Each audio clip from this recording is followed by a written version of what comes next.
Good afternoon. It's Monday, the 9th of December 2019, just after 1 o'clock. Welcome to UK Column News. I'm your host, Mike Robinson. Joining me in the studio today, Patrick Henningsen from 21st Century Wire. Welcome to the programme, Patrick. Great to be with you, Mike. Well, we're going to start with a little bit of comedy. We might end with some comedy as well, but let's have a look at what's going on in the polls, because, of course, this is election week, and we've only got 4 days, three and a bit days to go before we find out what's going on. So, well, it looks like the Tory party, according to the latest YouGov poll, and some of the polls are showing more or less the same result, still have a 10% lead. That's really impressive. So let's see what's happening with the leaders. Here they are.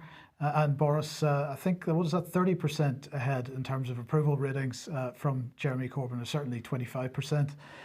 So I don't know how much we can read into this, Patrick, but it looks like so far the Tory party they've probably made this the most dull and boring election campaign in history, but it doesn't look like they've affected the polls too much. But of course, these are national polls, and there's a lot of interesting stuff going on in some of the marginal seats. Oh yeah, I think the thing to look at I'm looking at past general elections, and I'm looking at what are the differences with Boris Johnson as the new Tory leader in comparison to previous leaders like David Cameron or Theresa May. And it does look like Boris has slightly higher numbers than at least Theresa May, and of course David Cameron in some respects as well. So that might translate, Mike, into better performance on election day. But I will say that the trend is definitely swinging, at least from the weekend, in Labour's favor a bit. They have shortened the gap in terms of the difference between where they were a month ago, per se. A little bit, although quite a number of people reporting some polls showing that gap starting to widen again as we come out of the weekend. But here we go. This, I think, is probably the most interesting aspect of this. What does the working class think? Now, of course, this is what YouGov says. Now, their results from 2015. 2015 is the last time the Tory party had a majority in the House of Commons. And at that time, in the run-up to the general election then, the working class apparently were 29% in favour of Labour, 29% in favour of the Conservatives, 36% in favour of Labour. It seems that situation has reversed, and I think that's quite an interesting dynamic there, Patrick. 48% in favour of the Conservatives, 31% in favour of Labour. That's got to be the Brexit effect. That is the Brexit effect, and we were actually talking about this on the Sunday Wire last night. We're speaking to a younger voter, female voter from Cornwall, whose family is working class, always been working class, and they're voting Tory. And that's just was unheard of in their family, in the community as well. So I think that's a little bit of a bellwether there, and it does reflect what you've just shown us on these polls, Mike. So I think that potentially is going to be a decisive factor, and that is a Brexit effect. Well, just to confirm that, then, YouGov showing a graph, explaining how issues or how important issues are to people, and Brexit way ahead in the lead there. Obviously, NHS coming in second, although seeming to head in the Brexit direction, and all the other issues significantly less important. Now, further down the list is defence and security, come on. And transport's very low. I thought that would be much higher, seeing that's a major plank in the Labour manifesto this year in terms of the nationalisation agenda. So there's a lot of issues on there. I think personally, Mike, that Labour has done extremely well to elevate the NHS as a major issue, to basically take space and take media space away from Brexit, because I thought that was impossible 2 months ago. I thought there's no way that you could force any issues up to compete with Brexit, but yet Labour has managed to grind and just do that. I think there's a number of films and documentary films out, the NHS heist, etc., independent films as well, really pushing hard on that issue. Okay, well, look, sticking with the NHS in a certain respect, let's just remind ourselves about this, because, of course, in October this year, the Intelligence and Security Committee of Parliament sent a report called Russia to Boris Johnson. And of course, Boris Johnson refused to publish that report in time for the general election. And at the time he said this, if you remember, there's no evidence for Russian election interference. And I think we've got to be very careful before we cast aspersions on anybody who comes from a certain country just because of their nationality.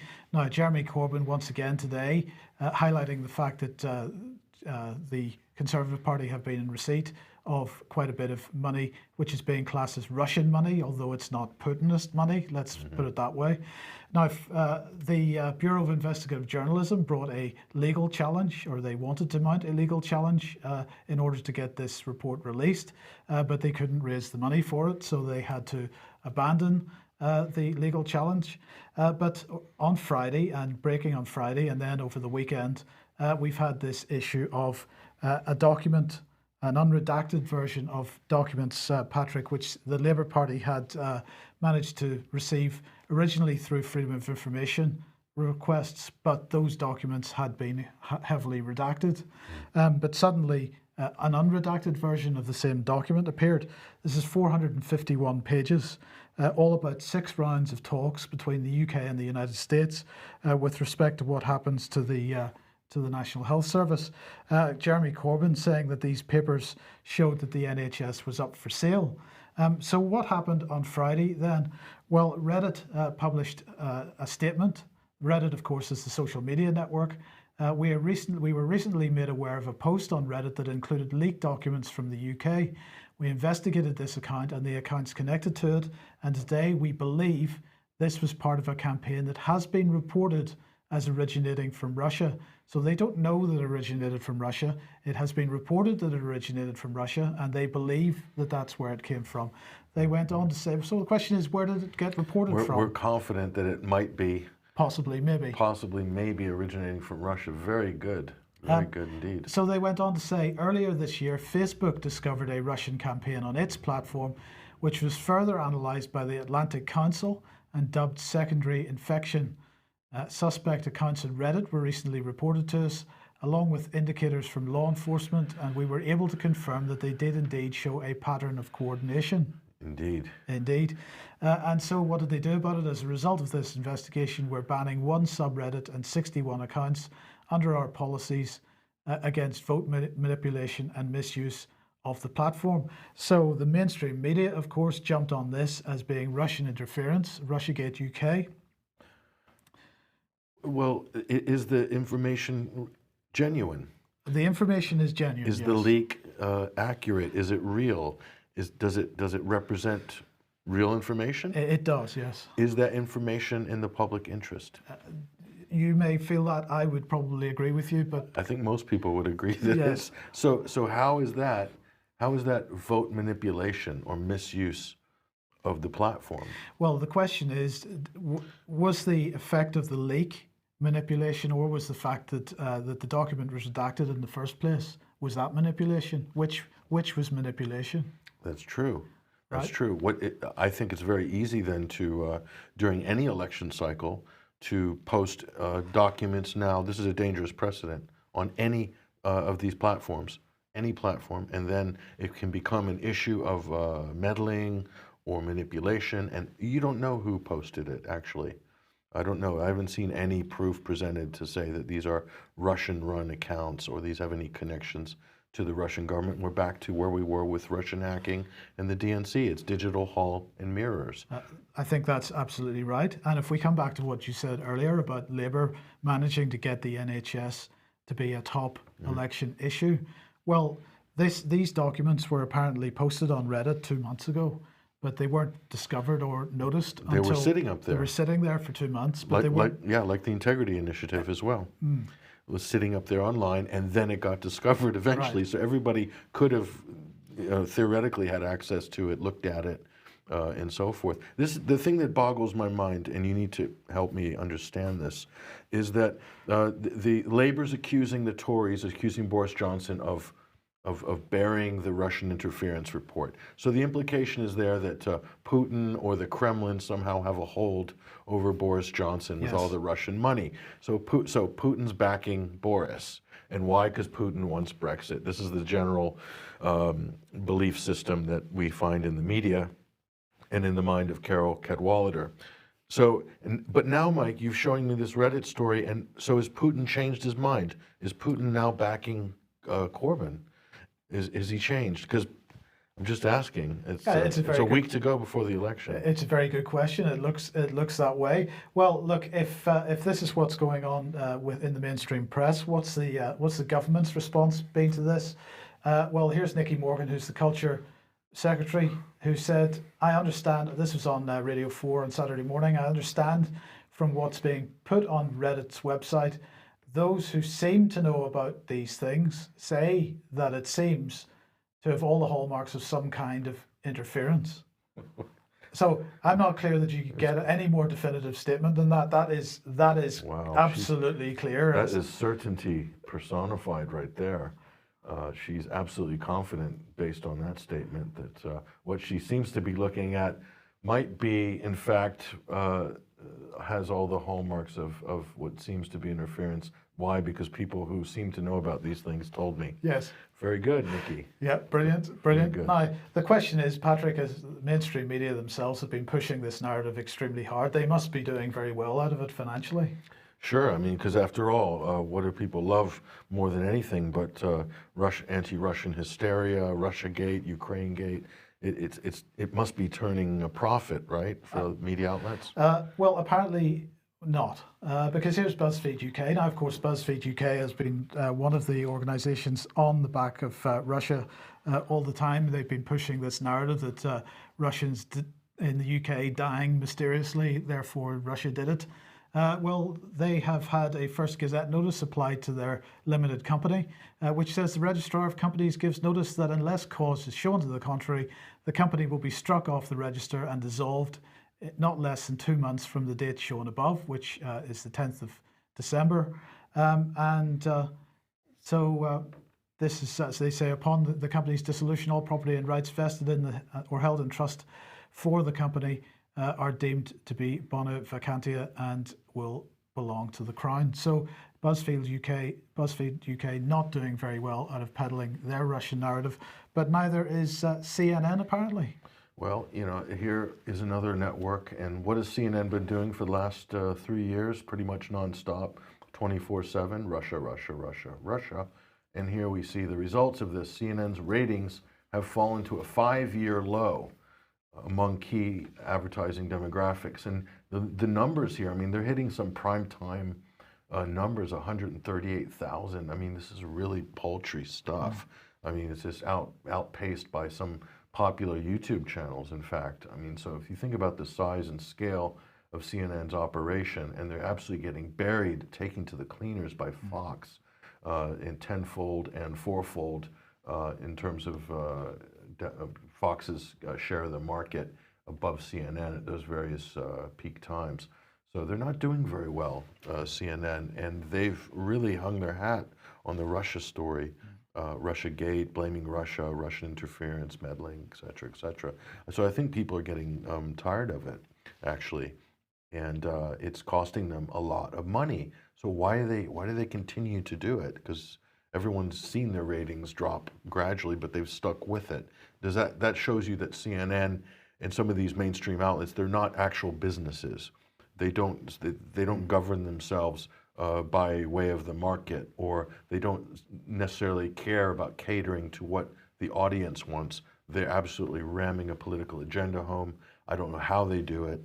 I don't know where all their income streams come from. I'm sure the Pentagon and various U.S. government departments and the defense industry is keeping them afloat. If you watch CNN, it's Northrop Grumman, Lockheed Martin ads, U.S. Army, U.S. Navy recruitment ads. So it's like they're absolutely invested and beholden to the military machine. And so I don't really think they care, Mike. Even if their ratings go really low, they'll just carry on, I think, and stay with their agenda. Okay, well, if you like what the UK Column does and you would like to support us, then please head over to ukcolumn.org/community, where there are various options for doing that there, and any help would be much appreciated.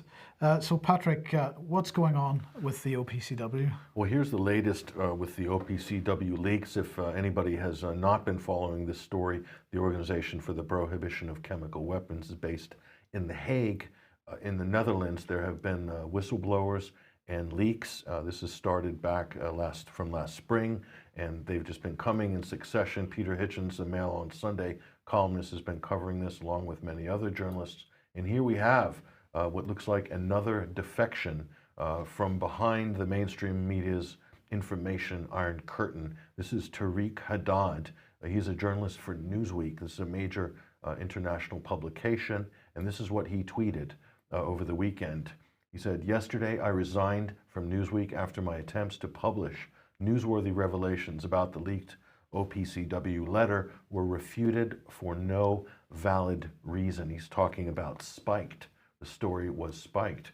And Tariq goes on, this is really revealing here. He says, "I've collected evidence of how they suppressed the story, in addition to evidence from another case where information inconvenient to the US government was removed, though it was factually correct." This sounds familiar, doesn't it? We have seen this before.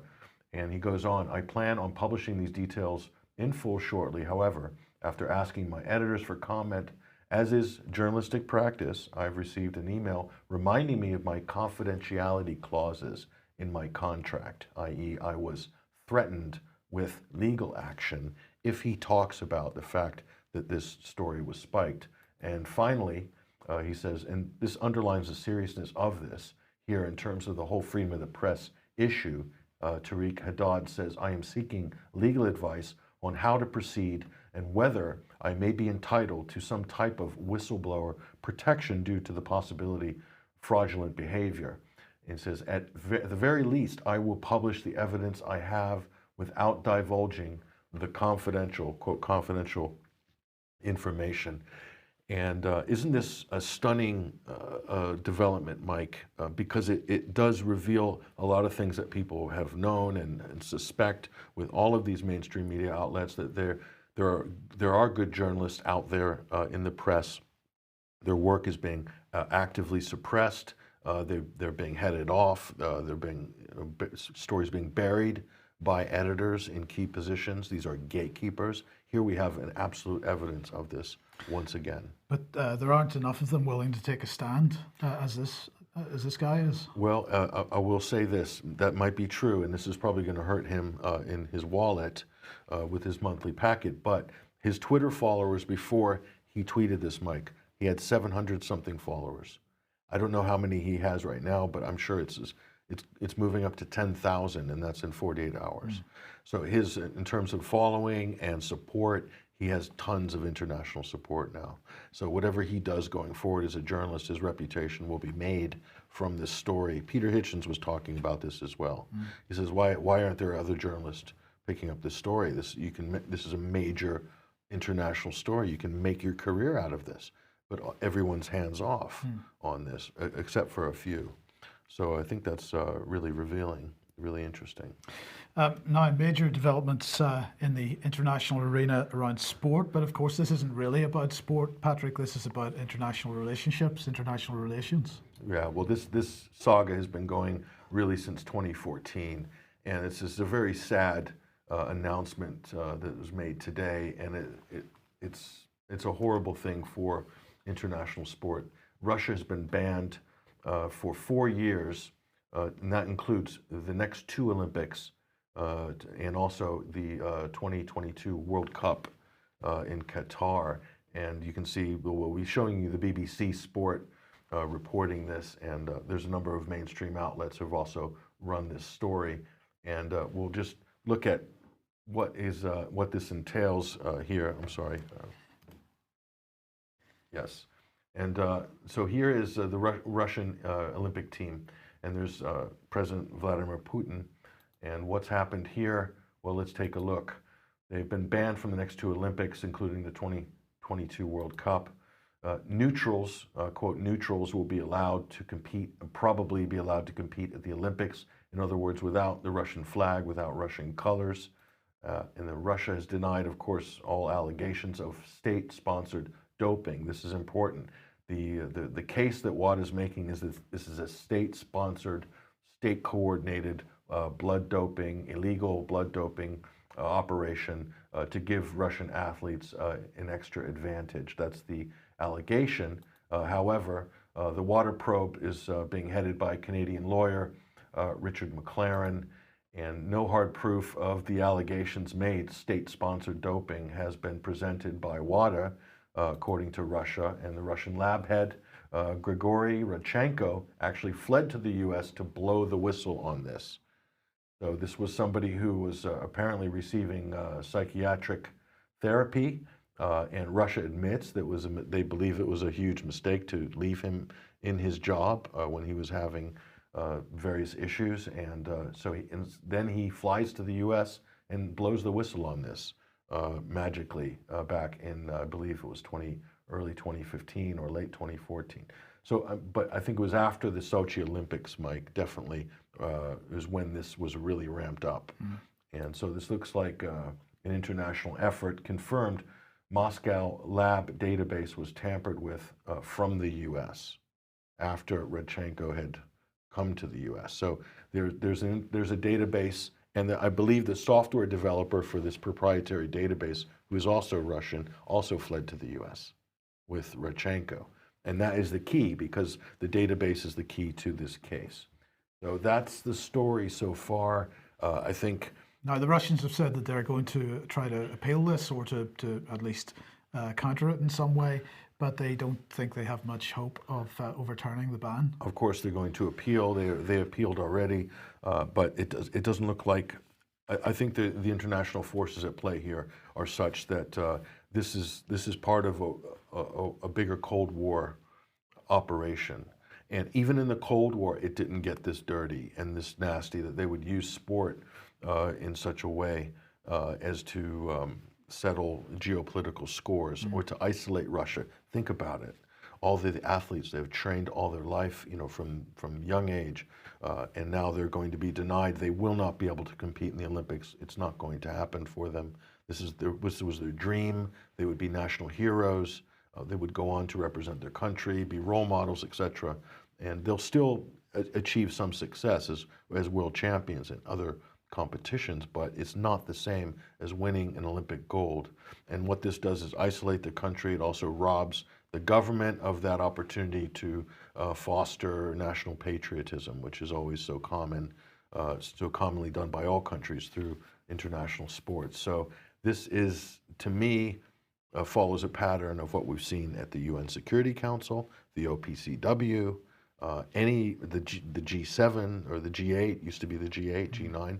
They've kicked Russia out or undermined them or marginalized them from every single international multilateral organization. And this is only, to me, this is an extension of that. Absolutely. This is an extension of that. So I think it's important to look at it in a political way. Okay. Now, a couple of weeks ago, if we come back to the UK, a couple of weeks ago, as everybody that's watched this program knows, Nigel Farage made a statement that while Trump was in the UK, he was going to bring defence right to the forefront of the Brexit Party's campaign.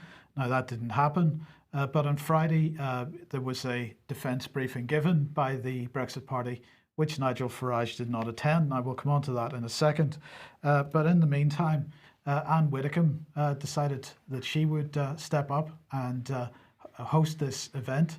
And she gave quite an interesting presentation. She reaffirmed Brexit Party's commitment to NATO, commitment to the 2% minimum spending. All the other parties have committed to that, but the point that she's making is that, of course, the Tories aren't being altogether honest when they say that they're committing to 2%, because what they did, as we've mentioned on this programme before, is that they included pensions in that 2%. So actually Britain spends 1.8% on defence if you take all that stuff out. She made a point of the fact that veterans are being neglected, and she also committed to the full spectrum of deterrence, including Trident and so on. Now, of course, you would expect, Patrick, would you not, that such an important statement would appear in the mainstream press? You would. At least one outlet would have picked it up. What did you find? Apparently not. So here's Google News search, and absolutely nothing. So the first headline is London Bridge terror attack must spark the change to protect, whatever the rest of the, it's truncated the headline at that point. If we head down to the third item there, we find a Mirror article saying Nigel Farage ducks out of Brexit Party rally 24 hours after, and of course they're referring to the leaving of 2 or 3 high-profile Brexit Party members back to the Tory party. So let's just have a look at that one, because I thought that was quite interesting. So here it is. Nigel Farage ducks out of Brexit Party rally 24 hours after humiliating walkouts. So that's their headline. And in that article, they say Defence spokeswoman Anne Widdecombe led the speeches at the rally in Mr Farage's stead, pushing for Britain to leave the European Defence Union after Brexit and strengthen ties with NATO. And that's all they say about the rally or the content of the rally. So that one sentence seems to be the entirety of the mainstream media's coverage of the event. And the other thing to note is that Defence Union there had a small d and a small u, so they did not put capital letters on those words. Therefore, they're presenting the idea that it's not a thing. It's marginal. Right? Yeah. So anyway, the presentation, I have to say, she hit all the main points that people should hit, and was asked some questions at the end. And there was one particular question from Gwydion Prince, who's from Veterans for Britain. So let's have a listen to that. I'm Professor Gwydion Prince. I'm the academic board member of Veterans for Britain. Mr. Chairman, it is of course completely true that under Mrs. May, after the United Kingdom voted to leave the UK, to leave the European Union, we were signed in to many, many aspects of the developing defence union. As you may recall, I and our colleagues came to talk to you about that in Strasbourg. I do. But with respect, I must clarify a mistake. We are not signed in to PESCO. We were not signed in to PESCO by Mrs. May, and Mr. Johnson's deal has changed fundamentally from the May deal. Specifically, Article 104, which was completely toxic and would have put us under EU defence control without any choice through the mechanism of the backstop, has been removed. Article 102 in the Johnson deal contains the crucial word consider, which of course means that we have to do nothing. So it pains me to have to make an intervention on fact, but please let us not be under an illusion. The Johnson deal offers a narrow and hard pathway which would lead us to freedom, but it would enable us to do so. Right. Let's stick to fact. Article 102. In layman's language, makes it an opt-in rather than an opt-out. But Boris will not commit to not opting in. That is the whole point. He won't commit to that. So she went on to say a few more things about that, reinforcing that point, as we'll see in 1 second. But I've got to ask what Gwydion Prince was doing there, because he's supposed to be a director of Veterans for Britain that's been campaigning apparently on this issue for years. And the way he presented that information, in my opinion, came across as in order to undermine to dampen it down, like, oh, it's not that serious. Totally pulled the rug, attempted to pull the rug out from under her. It's right? sorted already. Boris has got it in his deal, right? So I translate that, Mike. I read that as a political move on his part. So. But why would he be doing that? He's supposed to be a board member of a campaign group campaigning against Defence Union. And my question then is, was he speaking really as the board member of that organisation, representing the admirals and generals that are also members of that organisation? Or was he speaking as an academic who happens to be friends with Richard Dearlove? And Richard Dearlove has some influence over what goes on within that organisation. Perhaps we're seeing a little bit of his policy coming through there. Or an enthusiastic member of the Tory party as well. That coming out close to the election. Absolutely. So absolutely. The objectivity goes right out the window at that point. So yes, it is a general election. Absolutely. So what I would say about Anne Widdecombe is that she handled the intervention very well. This is the point of what she was making. If Boris Johnson doesn't want us in the Defence Union, why doesn't he stand up and say that unequivocally? That has been our question from the beginning. Well, that is the operational point to take. If you're looking for a result, the question is: are you in? Or are you out? Any politician, any party. Are you in defense union? Or are you out? It's a very simple question, as simple as Brexit, or at least as simple on the Brexit side.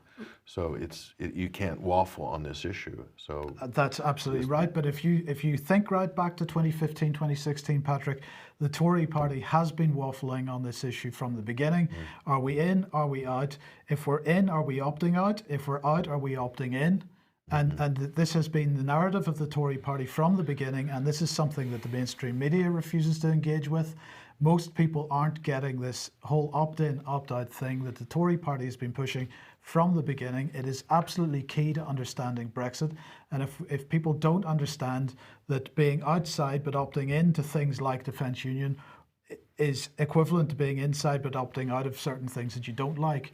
If people don't get that that is the same position, and that what Boris is presenting in Boris's deal, which is Theresa May's deal, is tantamount to what was presented in 2016 in February by David Cameron. If people don't see that those things are synonymous, then they can't really get a picture of what Brexit is and where we're going to be in 2 or 3 years' time. you're talking about the best of both worlds Absolutely. document that the white paper presented by David Cameron when the same day he announced the referendum, after he did his whistle-stop tour of Europe, auditing the relationships Britain has with Europe. So it is important but the average layman and the average journalist, I can see how the wool's being pulled over a lot of people's eyes, Mike, because it is very, there's a lot of sleight of hand involved in how this has been presented. It's not very straightforward in the way it's been presented to the public. Absolutely.